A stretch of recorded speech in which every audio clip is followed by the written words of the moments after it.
Sorry, everybody. This song's called Avarice. Oscar, you ready? Almost. Here's the 4 count, Oscar. And it goes a little something like...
Do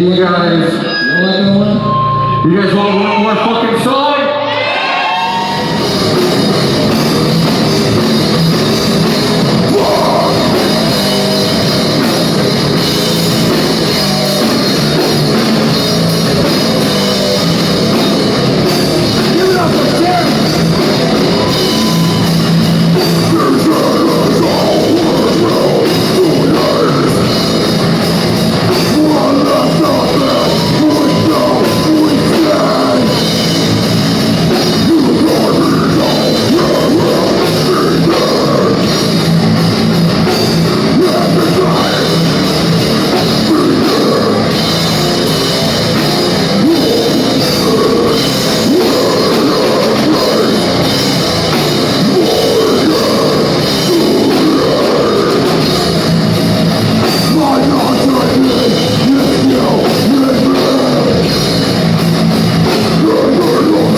guys. So we are here at Brick by Brick. Zach, bass. Lee, guitar. And I'm Dana, guitar. How'd you all become a band? I formed the band a little over 10 years ago, and went through a couple different lineup changes, and probably about, I don't know, 9 years, 10 years maybe, something like that. Lee joined, then John, and Zach and Nick. So, yeah. John and Nick are home. Yeah, they have work in the morning. Definitely work. Yeah. And it's 1 a.m. by the way. They're interviewing us at 1 a.m. No, it's early now. It's totally early. It's Sunday. I Yeah. met the band on my 30th birthday when they played as a 4-piece and they were looking for a new guitar player. And yeah, it was, mutual buddy Jason took me to the show. Said, hey man, you guys might be up your alley. And so I, kind of introduced this guy and showed me some riffs, and yeah, here I am. I was in a band with Dana and John, our singer, called Melodic Gang, and we switched drummers, switched personnel a little bit, and added Lee and Nick to the equation, and that was Theosis. Okay. Sick. Yeah, so which one did you start first with, Zach? Starting with this band? And Definitely these guys. Been with said- them a long time. Yeah. 6-7 years. Yeah, maybe even longer. Longer than that. Yeah, the other one's fairly new. Yeah. What has been your guys' favorite song from your album that you performed? Favorite song? This? Wow. Sever, dude. Sever might be my favorite. I like playing Overture, the title track. It's punchy and it's just a very driving song. So that's always one to just get the crowd going. I'd probably say my favorite is probably Deadlights, even though it's our slowest song on the record. It's got a lot of notes and it's a pretty challenging piece to play. So that's probably mine. Do you guys think you stand it out a lot compared to all the other bands? Well, we definitely play a lot faster than most of the bands that we play with. We're kind of like a mix of melodic death metal, tech death, which you don't get a lot of in San Diego. So definitely in San Diego, there's not really any bands that kind of sound like us. A lot of grind, a lot of slower death metal, a lot of stuff. We're very melodic. He's a very classically inspired composer. So yeah, we're in a league of our own, I think, here. Yeah, that's what I like about you guys. You have a different take on the whole genre within metal, especially since now even this, I think a lot of things in metal had died, especially heavy metal, that's dead. And especially here at Brick by Brick, as anything is just standard within the death metal, deathcore, and not so much melodic either. Yeah. Except for you guys. I've noticed there's a San Diego sound. I don't think we fit it. We're very we're old school and new school mixed, I think. Because of the melodic aspect of it. That's what we don't need. play too many power chords and stuff. Very notey. Very notey, a few blasts here and there, but a lot more thrash inspired drums, which gives it a power death metal. I would say technical melodic thrash. If that's a genre, but It could be. some elements of death metal, but not too much. Definitely more More on the melodic side. more on the melodic side for sure. Exactly. Vocals are very death metal. That's our death metalist part. Is John's vocabulary and the word pronunciation is terrifying. Dude. It's right up death metal down. You guys think there's anything that has to change in the metal community? Just in general? Anything should change? Yeah. More media, more of what you're doing. That's for sure. People are so chill and laid back here. They're just there's a show, goodbye. It's kind of well, all these other towns got multiple people doing pictures, interviews, stuff like that. There's nothing here. What you're doing is awesome. Yay. I have zero experience of what I'm doing. We're tight knit. There's nothing much to change. We see each other everywhere out of town and stuff. We're hey, Vegas. Tight knit community. Would you guys ever want to perform at like any big heavy metal festival? So say if you guys became like one of the biggest bands. Oh yeah. Would you Yeah, guys? of course. That'd be awesome. Yeah, I mean, I always get way more nervous when there's like 5 people out there and I can see each person. If there's, I'd rather play to just a bunch of people and not one face sticks out. You know, it's definitely you definitely have more energy when you're playing. It's way more enjoyable the bigger the crowd. There's just way more energy. It's like the crowd feeds off the band, and the band feeds off the crowd. So it's just better. Like, the bigger the crowd, the better it is. What do you guys think of like all the bands old school bands that kind of decide to do like reunion tours? All the bands are what? Do reunion tours. Both Mhm. bands do reunions. I mean, I think it's cool if you do it right.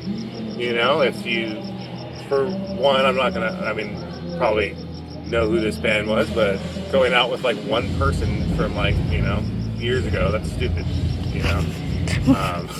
See, someone's getting mad over here. What are you talking about? But I mean, yeah, I think that it's great if if there's people that want to hear the music. I mean, like 3 Inches of Blood, for example. I know that they're playing some shows.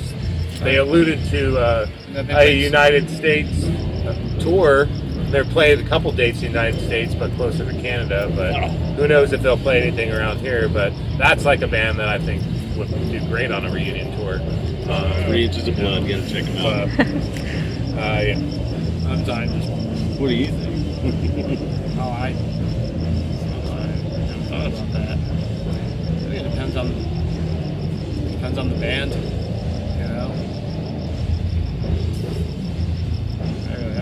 I don't know how to answer that. I love reunion tours because like I'm all about the nostalgia, but what I don't like is when the band splits into 2 bands.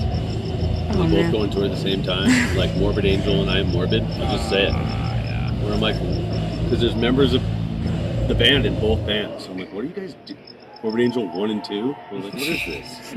And they all playing Morbid Angel songs. They're like, dude, somebody choose a different path. Like, that's ridiculous. No, we're better. No, we're better. No, we're better. Like, good. I'm not helping that scene at all. No. But I love Morbid Angel. Morbid Angel's good. Everyone in this band has kind of got different influences. I mean, Nick, our drummer, he's kind of like not in. He doesn't really listen to the genre of music that we really play. He's kind of more of a thrash guy, which is kind of weird, John, our singer, is a big fan. His favorite band is Black Dahlia Murder, and which kind of fits because he sounds a lot like Trevor. Nice. And then I got a lot of so many melodic death metal bands like Darkest Hour, Arch Enemy and stuff, to tech death bands like Legion and Fury, stuff like that. Those are kind of speaking for those guys and myself. I grew up with the classics, at a very young age, Slayer, Metallica, Pantera, Testament, as you get older, you discover newer bands that, push the envelope. So, like, when I was a teenager, I discovered Children of Bodom and Nevermore, and that was just super shreddy and, way heavier than everything before it. So I said, this is it. Just went down that road. Yeah, I'm a Sabbath guy. I like Sabbath, Pantera, Metallica, and then I found Cannibal Corpse. And I think that was off to the races for me. Like Deicide. After that, it was Deeds of Flesh, and I don't think there's an end to it anywhere else, but it just keeps going and going. And I also love all the bands these dudes love too. Like, well, he's an Iron Maiden guy. I'm a Black Sabbath guy.